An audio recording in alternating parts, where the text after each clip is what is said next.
One old man went for his doctor's appointment at 8 a.m. to the hospital. He needed the stitches on his arm removed.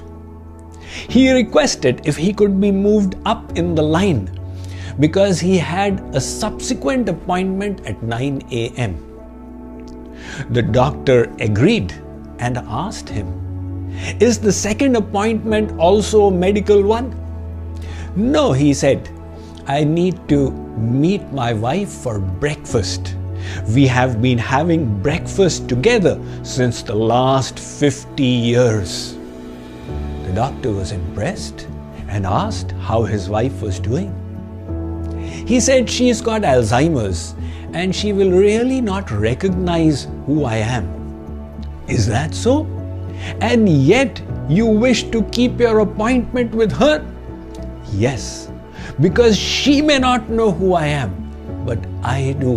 She is the lady to whom I made a commitment 50 years ago."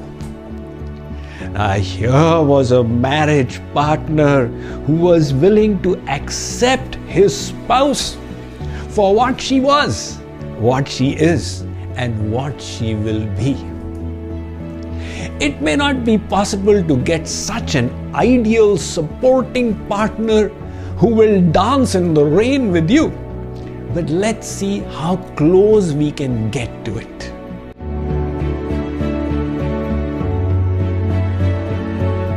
Are the Indian youth turning towards spirituality or away from it?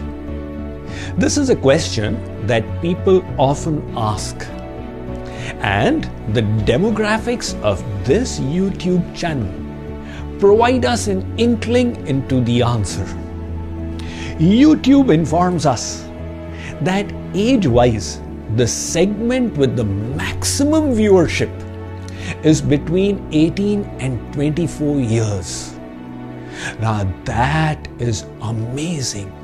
It means that the young Indian adults, when stumped and faced with challenges, are turning to spiritual wisdom for answers and tools to enrich their life. With this segment in mind, today's topic will be how to choose your best marriage partner. The ancient model was, you did not have a say. Parents decided based on externals like looks, wealth, social status, etc.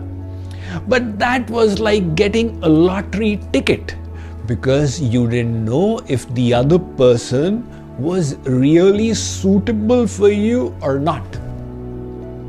And then came the Western model, where you fall head over heels in love with someone and then live happily ever after. That model also doesn't work because statistics in the Western world tell us that 50% marriages end in divorce. So love at first sight and divorce at first flight.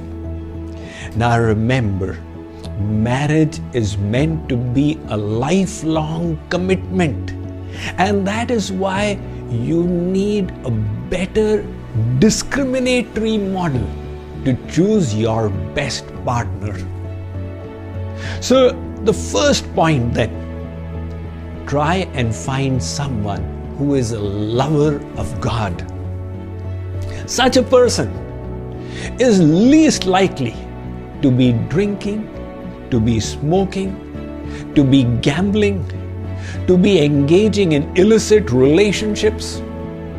Besides, if you are a lover of God and you wish to go for satsang, such a partner will not create impediments but will support you. And that is what marriage is supposed to be about. You enter Grihast Ashram. It is an ashram, a fortress, where you keep yourself safe and jointly go towards the supreme goal of life. Next point. Look for someone who is kind, considerate, and respectful. Between the generations, there will always be differences of opinion. If somebody is of the viewpoint my way or highway, it becomes difficult to get along. But if the other has empathy, has willingness to consider your viewpoint and give you the option to go by your ideas, then you agree to disagree and the harmony is maintained. Further, a sense of humor becomes a tremendous plus, because tough times will come, difficulties will come, and in them a little bit of humor changes the perspective and makes life easy. As somebody said, don't take life too seriously. You are not going to get out of here alive. When it is dead end, then have the ability to laugh at life and laugh at your own silliness as well. Next, look for someone with a positive attitude. Life will be a roller coaster. It is with everyone. And when difficulties come, that positive attitude is a huge asset. If your spouse is a negative thinker, pessimistic, that person will keep on finding faults with others, with circumstances, make her or his life miserable and yours alongside. So for emotional well-being, positivity is another big asset. Further, good communication always has the ability to resolve so many issues. If your spouse is a good communicator, which means good listener, plus able to communicate his or her ideas in a gentle manner, that will help resolve the inevitable conflicts that come between husband and wife. Again, people ask, is it necessary to get married? Not at all. We have this elite club of star performers, which includes the ex-Prime Minister of India, Atal Bihari Vajpayee, the ex-President of India, Dr. Abdul Kalam, the greatest scientist in history, Isaac Newton, the Nightingale of India, Lata Mangeshkar, the leader of the Indian nuclear endeavor and the founder of the Tata Institute of Fundamental Research.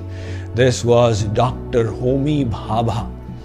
They were all bachelors.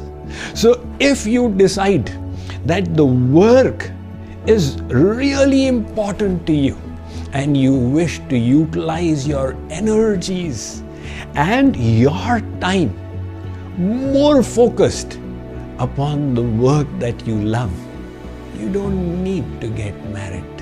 And I'm not talking about the sadhus and sannyasis, but people in this world as well. But that is a choice that you will have to make.